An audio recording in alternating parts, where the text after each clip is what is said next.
and welcome back to Mother Tongue, your eyes, ears and finger on the pulse for all parents around the world. Let's get going, shall we? We are so incredibly excited to welcome Lydia Collins-Hussey to Mother Tongue. Lydia, how are you? I'm good, thank you for having me. It's a pleasure to be here today. I am so excited. I'm not going to lie, I feel like this season that we're currently working on at the moment is one of my favourites so far, and we're only about 4 episodes in. But I feel like this kind of 4th trimester, postpartum, first year of life period for a mum is such a what's the word? It's just another ending jigsaw puzzle that you just don't know how to solve. Like, these little ones seem to have so many problems. And today we're going to be talking about one that's become more and more topical as years go on, and that is a cow milk protein allergy. But before we get into all that good stuff, can you start by telling our lovely listeners a little bit about yourself? Yeah, absolutely. So I'm Lydia Collins-Hussey. I'm a specialist paediatric allergy dietitian. So I've been a dietitian for just over 12 years. I came into dietetics actually a little bit later, having done the arts. So I specialised in kind of English literature and drama. Oh, wow. So completely different. And then I jumped into dietetics and the science and that side of things. So I've worked all over in terms of dietetics. So I first started in the NHS, so I'm based in the UK. I'm from the south and I now work up north, so I live in the Lake District now and have my own private practice, which is lovely. But I've worked, as I said, in the NHS. I've also worked for Allergy UK up until this time last year. I've also worked at Glasgow University in allergy prevention, and lots of different areas in terms of allergy. So my main focus has been allergy for the last kind of 11 years, as it were. So when you train as a dietitian, you train mainly in adults, and then I specialise into paediatrics very quickly. And at that point, in the NHS, my caseload was heavily cow's milk protein allergy and multiple allergy, and that's how I kind of got into it. And I was like, why are we seeing so much allergy? And so that's when I jumped into it, and I was like, okay, I need to train up in this area a lot more.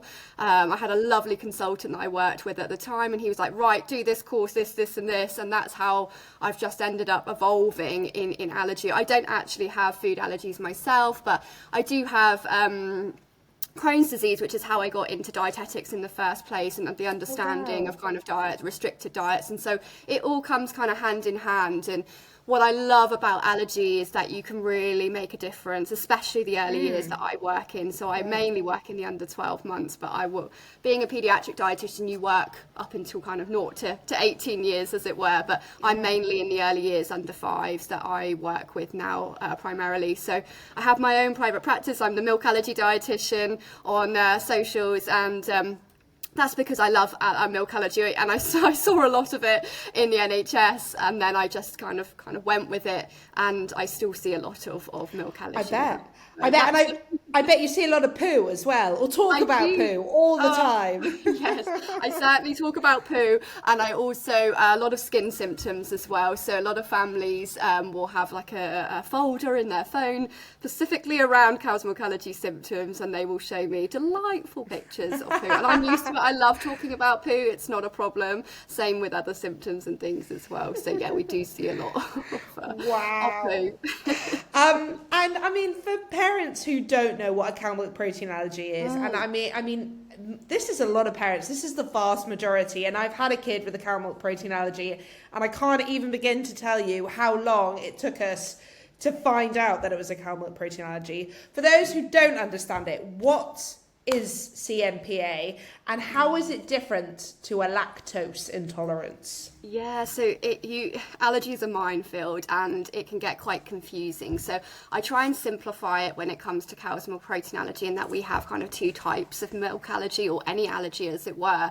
So we can have the immediate type allergy, which most people will associate with allergy, and this is where we get symptoms immediately or up to 2 hours after ingesting the allergen. So that typically would be like hives, or what we call urticaria, facial swelling, and in this in severe cases that we'll get breathing difficulties, or what we call anaphylaxis, or in baby that could be that we're very floppy or we get unconscious, which is anaphylaxis in little ones is actually very rare. We do see it, but it's not super common and under 12 months. So when it comes to those symptoms, that's what we call in the medical terms an IgE mediated allergy. Just means an immediate response, and basically this involves our immune system and it's the protein that we're reacting to. So when we think about milk allergy, there's lots of different proteins and the main ones are casein and whey. But where it gets a bit confusing is that there is another type, what we call a delayed type allergy, referred to as non-IgE mediated cow's milk allergy, and these symptoms are anywhere from 2 hours to days after, and these are the babies that are particularly difficult and tricky to diagnose because a lot of the symptoms overlap with common first baby type symptoms. So this is your reflux, we may get childhood kind of constipation. These are your really irritable, colicky babies where the symptoms are just persisting and we're just not getting an improvement, and that's where we think, okay, maybe we'll go down the milk-free diet route. And when we talked about poo earlier, this may be that we've got blood or mucousy stools, we may have allergic constipation, or we may go the other way and very explosive, very smelly. We have these really windy babies, they're just not happy babies, very irritable, and we have a lot of silent type reflux symptoms, so we may be arching our back, drawing our legs up. But again, some of these symptoms can be normal, especially reflux, but that's where as a dietitian I would come in and what we call an allergy focus history, see if there have been risk factors initially, and then go from there and decide whether then it is appropriate to do a milk-free diet or not, because we don't want to be taking milk out of the diet unnecessarily if we have to. And we do see a lot of overdiagnosis, particularly when it comes to the non-IgEs, because of that overlap, and not sure whether it is because a lot of people, especially in the UK, don't get any follow-up advice, and so they may advise a milk-free diet, things have got better, but actually some babies don't have a milk allergy. It's just that period or that time out has just kind of reset things as well. So we know from some of the research that actually we can see nearly up to 50% of overdiagnosis in this delayed type allergy. Wow. And you mentioned I know it's super high, and we just see because it's one of those things that's jumped on very quickly now by your kind of health visitor or as well, and they may not always have that understanding around cow's milk allergy and when we need to retrial, when to reintroduce milk as well. And also there's this massive confusion with lactose intolerance as well, and just to kind of clarify that as well.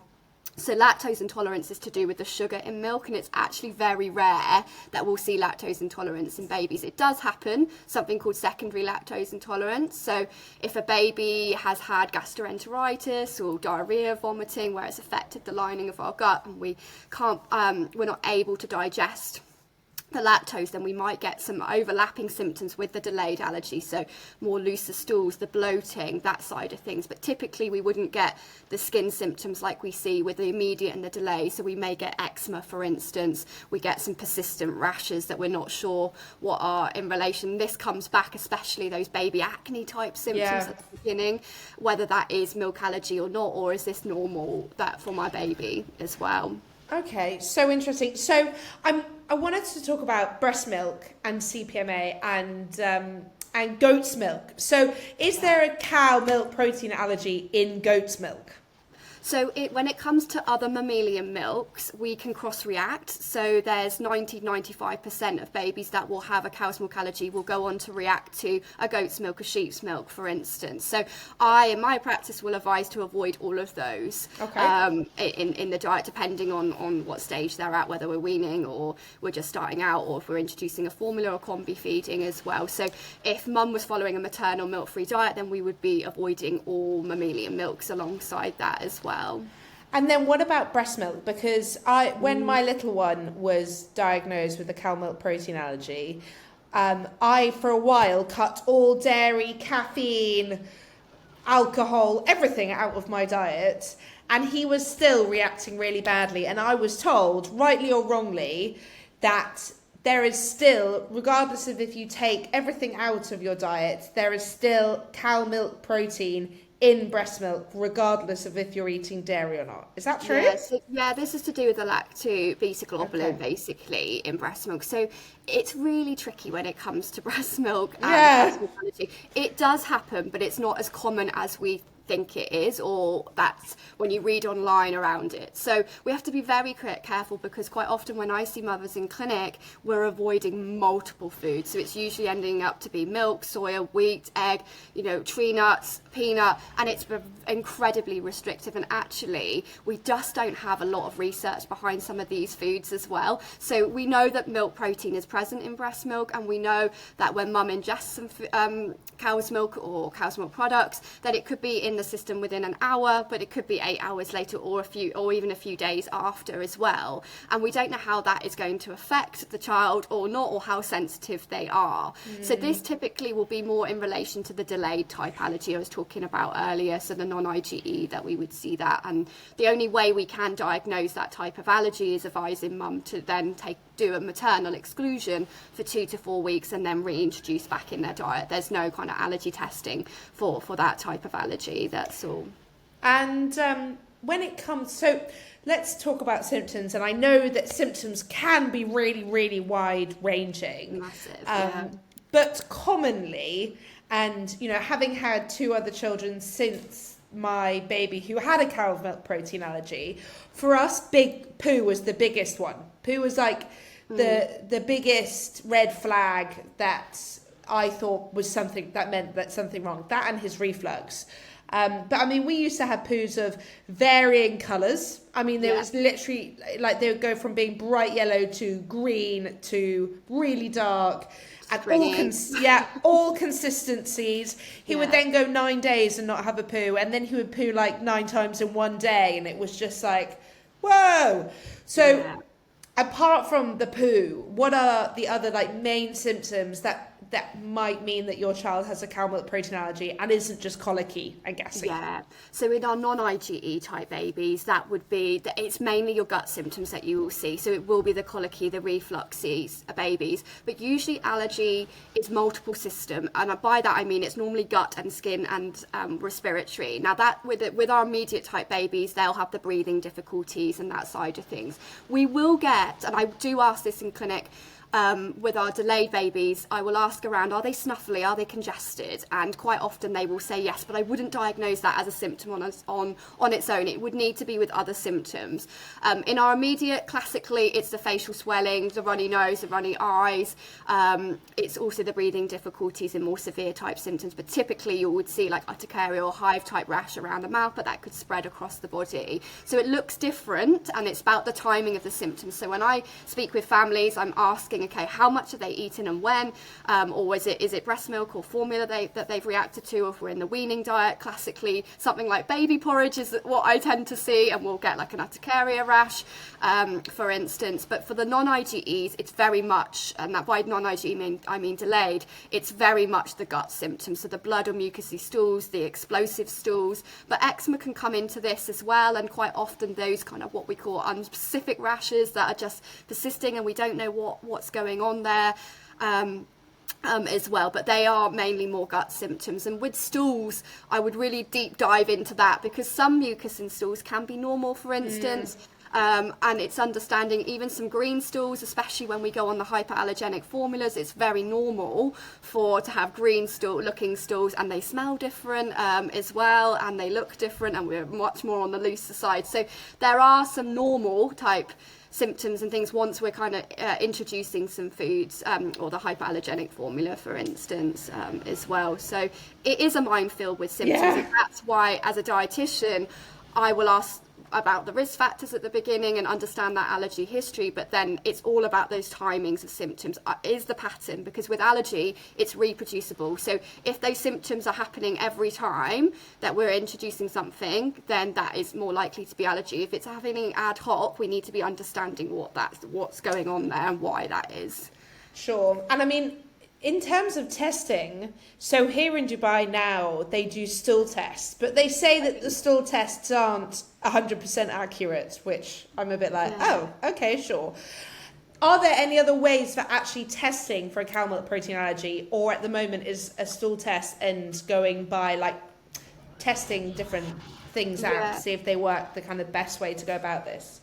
So the only test that we use in the UK for diagnosing alongside the allergy history that we would conduct is a skin prick test or specific IgE blood test. The stool sample, I don't know, like we don't use a stool sample for allergy testing, but it'll be different country to country.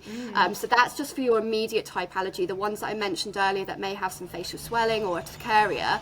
But the only way to diagnose for delayed type allergy is that exclusion diet. So whether you're formula feeding or breastfeeding, I would advise maternal milk-free diet for that 2 to 4 weeks and then reintroduce, which seems really old school, but that's the only way. There is no test for that type of allergy. So the only ones that we would use in clinic is the skin prick testing, which is done on the forearm of the skin, or a specific IgE blood test from there. And we can get false positives, so we need to be mindful, particularly if we've got what we call an atopic child who has eczema. We're more likely, when I was saying about risk factors, if we develop eczema in the first 3 months of life and it's more severe, we're far more likely to go on to develop food allergies, which is why we're very proactive about getting allergens in early at weaning age, for instance. So. Okay. And let's say you've got siblings. So, for example, with us, we had a cow milk protein allergy. And I was very much on the lookout for cow milk protein allergy in my other two, to the point where I was like convinced that they both had a cow milk protein allergy. They don't. But what is the likelihood of siblings having a cow milk protein allergy when they're born versus not? Is it something that's genetic, or is it something that's just nature? It can be, but family history isn't as important as that eczema history that I was talking about earlier. Okay. So when we look at the risk factors of developing a food allergy, the most likely is if we develop that early onset eczema, we're very likely to go on to develop. Then it's if we already have a food allergy, then we're likely to then develop. And then family history comes just before kind of general population kind of risk from there. So family history plays a part, certainly, particularly if mother and father have other atopic conditions such as eczema, asthma, hay fever, or food allergy. We'd certainly take all of that into consideration. And it also depends on the allergen as well and what that food is. But just because mother has a milk allergy does not mean that baby will go on to develop a milk allergy, for instance. So it's just being mindful of that. And again, that's where your healthcare professional will definitely ask around that and take that into consideration if we've got a really atopic family. And what about outgrowing it? I mean, do you always outgrow a cow milk protein allergy, or can you go on to have an actual dairy allergy in life? Yeah, absolutely. So the majority will outgrow. It's around 80% will outgrow a cow's milk allergy. In terms of like, even the research is now saying that even kind of later on in life that we will go on to outgrow. We're now seeing new therapies coming through. So you may have heard of oral immunotherapy as well. This isn't a cure, but it's a protective effect against anaphylaxis or any accidental exposure. So there's a lot more options that are available. So when I first came into allergy, it was strict avoidance, and whereas now we're very proactive. If we can get something back into the diet, we will. So you probably heard of the milk ladder, and you certainly did that probably with your child. But in terms of trying to get something in the diet, we are trying to do that, whether it's in its baked form, because we know if milk is baked in a wheat matrix, and by baked I mean for like 20-30 minutes in the oven at 180 degrees, it's far more likely to be tolerated because it allows the protein to break down, basically denature, and more likely to be tolerated. So and I mean, do the majority of this 80% outgrow it by a certain age, or is every baby different? So for us, he started to outgrow it when we weaned him, for example. He just became able to tolerate it much better. Good, So the majority, that 80% is by 5 years of age, and in clinic I would say that the majority will have some tolerance, either at that weaning period between 9 to 12 months, but usually somewhere between 1 to 3 years I will see that the majority will have some tolerance or will have outgrown, definitely, in that. And I see a lot of milk allergy babies. So I bet every day. Now, before we come on to the milk ladder, and I definitely want to talk about the milk ladder because I find it fascinating, I wanted to talk about managing a cow milk protein allergy. Now, you mentioned earlier these hydrolyzed formulas, and I remember very, very vividly being told that we needed to try a hydrolyzed formula. And I felt so guilty that I was giving my baby this hydrolyzed formula because, I mean, you'll know it well. They smell bad. They're really thin. They don't taste very nice. And you're like, oh my God, I've gone from giving my baby this lovely, yummy breast milk to this disgusting, thin hydrolyzed formula. Do these hydrolyzed formulas impact our babies in any way, shape or form? Like, do we need to feel guilty about giving our babies these formulas? No, you shouldn't feel guilty. And it's an individual decision, definitely, when it comes to feeding journeys. So I see a lot of families that breastfeed only, that obviously combi feed, and that solely want to formula feed. But there is this burden from families or mothers that I speak to that they feel very guilty or that shame. And it's a lot. It's super overwhelming. It's a lot anyway. And then throw in a milk allergy or multiple allergies, especially around weaning time. It is just a lot to manage. And I think it's just another thing that's kind of mounting on that burden of what's going on around. And that's where speaking with a kind of healthcare professional around it and talking it through, and I think a lot of times in clinic it's just that validation from myself, or just you're going through a lot at the moment, and a lot of families will cry in clinic with me just because at that point it has been a hard journey to get to this point. And you know, someone's actually listening and validating the experience of what you've been through. It's reassuring in that respect, but also it's just a lot in that respect. So it is a lot. And I remember when I had it was my first baby that had the allergy, and I just remember thinking, why is this so hard? Like, it's already a massive shock that you've gone from not having a baby to having a small being that you're totally responsible for, and then this comes at you, and most doctors just turn you away because they're like, oh, it's your first baby, they're gassy, this is normal, they'll grow out of it, there's no problem. And you're like, am I going insane? You're not getting any sleep. And it's just, by the time you get to that point where there's a solution, you're so riddled with guilt and stress and sleep deprivation, it's a bit like, oh my God. But for us, I remember giving him it took him a couple of bottles to get into the hydrolyzed formula. But within 24 hours, he was a totally different baby. I mean, literally totally different baby. And he was happy, he was sleeping, he was not kicking and screaming. It was like day and night, and just getting through that barrier just was incredible for us. But introducing these hydrolyzed formulas is very difficult, and we were lucky we had a boy who was a total guzzler. He just wanted to eat all the time. But some babies will outright refuse it. So is there any way we can introduce these hydrolyzed formulas in a more manageable way? So they're more likely to accept the younger they are, just because they're taste naive. So typically 4 months or earlier, but we do start weaning at different points and things like that as well. So there are a few kind of tips and tricks that you may have been advised at the time. So often if we're combi feeding, we'll titrate with, and if we got delayed allergy, then we can titrate. So by titrate, just basically mixing that up, and it might be, say we're making a 4 ounce bottle, it'd be 1 ounce of the regular formula of hypoallergenic formula mixed in with their current, like what they were having formula, or vice versa, introducing kind of breast milk and mixing it in that way, just to make it more, or mask that taste, because they are very bitter. The other one that you can do is add a couple of drops of vanilla essence, just a good quality one, just to mask the flavour initially, just to get them to accept that a little bit better. And also kind of persistence, because once they start to feel better, and it's quite normal that they won't take as much to start with, but once they start to feel better, they're going to then take more. So that initial week is key, because I have a lot of families that will say they're just not accepting it, they're not tolerating it, and it's actually more around acceptance and perseverance with that initially. And if it isn't being tolerated, so initially we would start normally with an extensively hydrolyzed formula.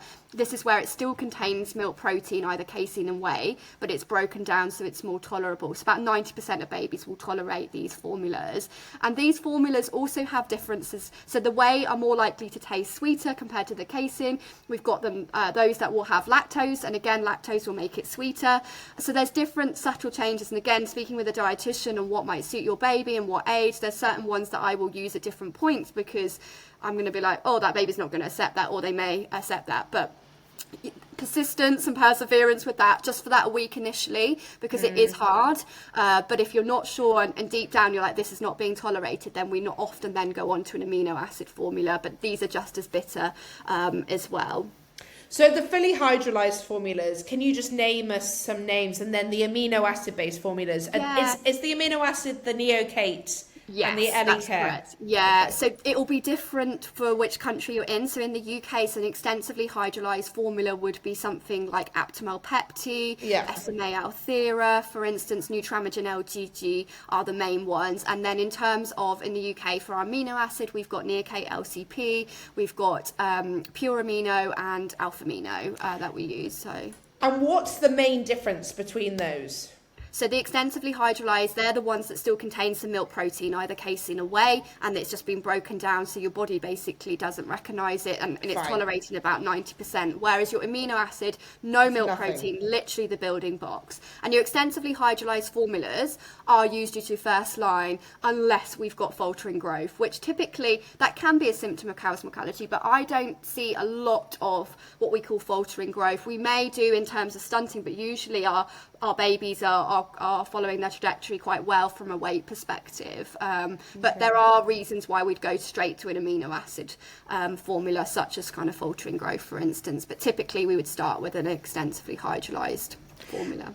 And I mean, these formulas are notoriously very, very thin, as we discussed. And a baby who might have quite bad reflux, for example, is then going to struggle with the super thin formula because it doesn't sit in their stomachs, and then the reflux can sometimes get worse.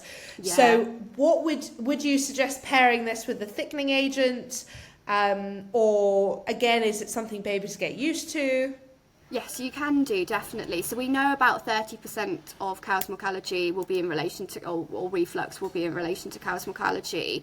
And there are ways that we can help support that. And things like your thickening agents. So in the UK, we've got Cow and Gate Carabao, it's like the main one, but that sometimes can cause issues as well. Like we may get some loose stools, and again, it's being mindful of that. I know other families buy other products that aren't kind of licensed within the UK and things like that online and Amazon, and it's just being mindful of that. But it's also having an understanding that reflux doesn't always completely go away. It's not always in relation to the milk protein. Like if there's that element there is reflux there alongside, so we just have to be mindful of that. And usually we'll know that it will improve with weaning age, and once, not always, because often you will hear paediatricians advising early weaning for a reflux, and this can be kind of hit and miss. It can work wonders for babies, and others it just makes things a lot worse. So again, it's very much kind of individualised and bespoking that to the child and what's going on there as well. And obviously from an allergy prevention, when we're thinking about weaning,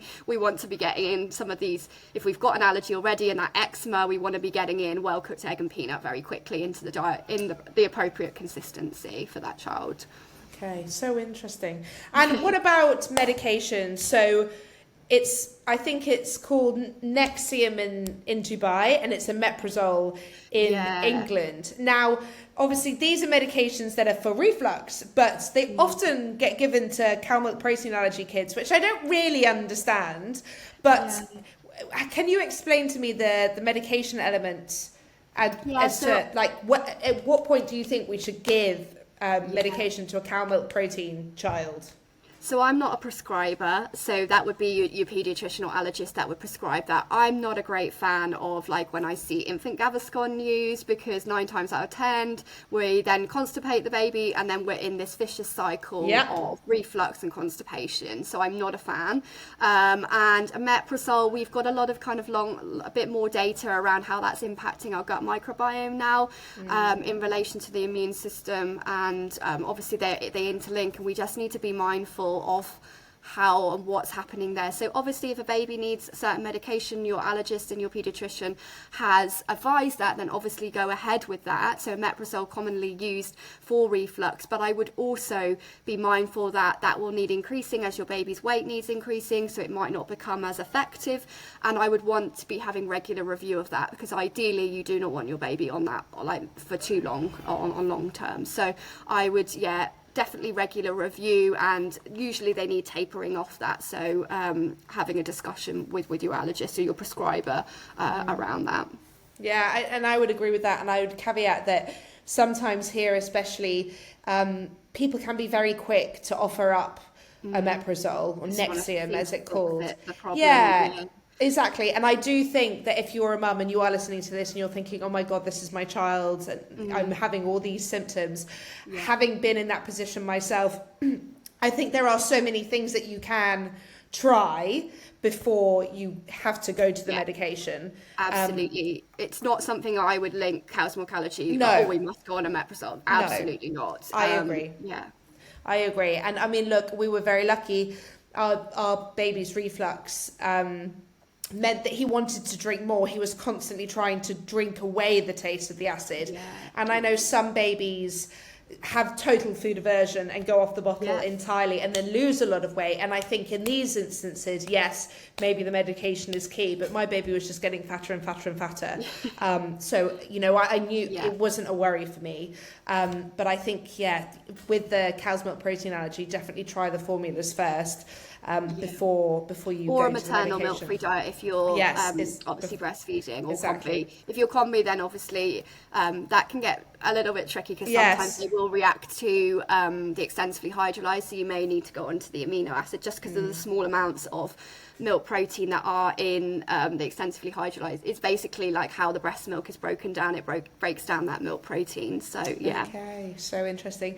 And look, if we are putting our babies on these hydrolyzed formulas or these amino acid based formulas, how can we ensure that they're getting all the nutrients they need, or is there everything already in these formulas still?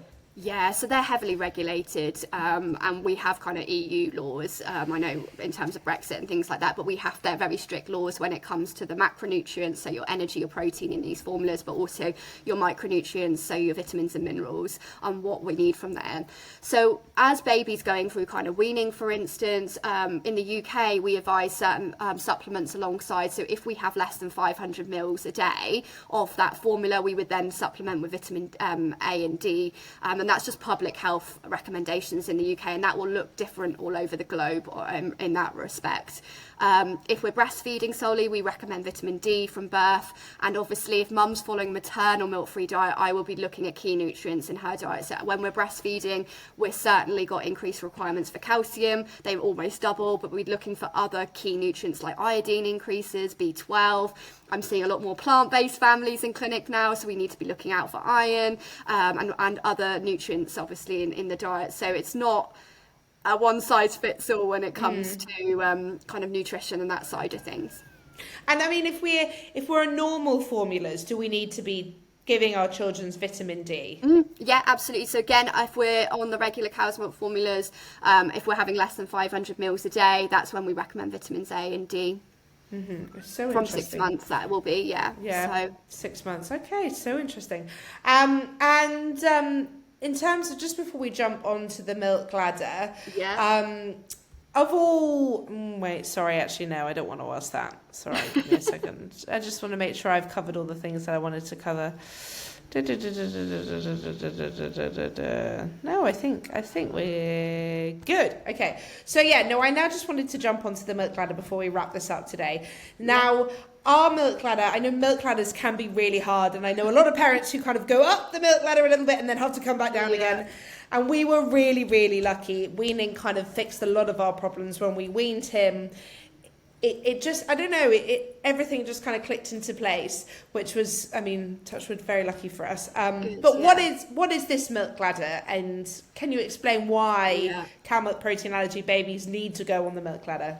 Yeah, so the milk ladder is my jam. I talk about the milk ladder a lot, all the time. And actually, I think I've got so particular about the milk ladder now as well. I've done a lot of research in this area. So the milk ladder is basically a step-by-step approach for reintroducing milk back into the diet. And what we know with the type of milk protein, if it's baked, it's more likely to be tolerated. So for instance, I follow the 6-step ladder, which starts with your biscuit, then muffin, pancake, cheese, yogurt, and then milk itself. itself. So basically what that ladder is doing is we're starting where the protein is very processed, it's heated for long periods of time, and if it's mixed in with other foods such as wheat, it's more likely to be tolerated. So that's why we start with small amounts of the biscuit. So we have recipes, for instance, alongside that, because I get a lot of families that go, no, I do not want to be giving the classic malted milk biscuit to my child because it's got a lot of sugar in it. There's other families that are very happy to do that, and so again, when I work with families, we just talk what they want to do and what their priority is at that time. With what I will say is the milk ladder is changing quite a bit in the sense that we are using it in our immediate type babies now, but this is where it needs to go ahead from the allergy team. So the protocol is very small and different in comparison, but the process is still the same, that we'd start with baked milk. So for instance, when we were talking earlier about the delayed allergy baby, we may go in with like 1/8 of a malted milk biscuit, for instance, whereas with our immediate babies, if we've had the go ahead from the allergy clinic, we'd go in with a crumb, we offer it over a week, and we'd be on that step for kind of 4 to 8 weeks, for instance, whereas with our non-IgE, we could be on the step for maybe only a week or two. So it's very different advice in respect to the amounts and portion sizes and the food, but we are using it for both now. But again, guidance for your allergy team. So typically for our delayed allergies, which is what the ladder is intended for, we start somewhere from 6 months from diagnosis, usually somewhere between 9 to 12 months of age.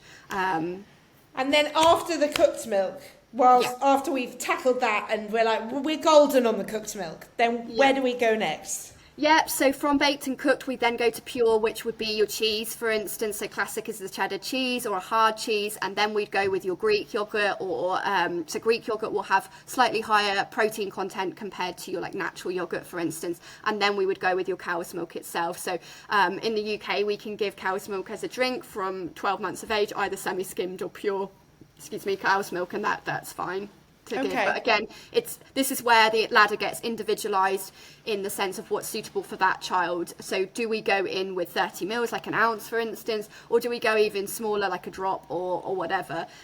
So it's very dependent on the child, what their previous symptoms are and history has been when it comes to the ladder.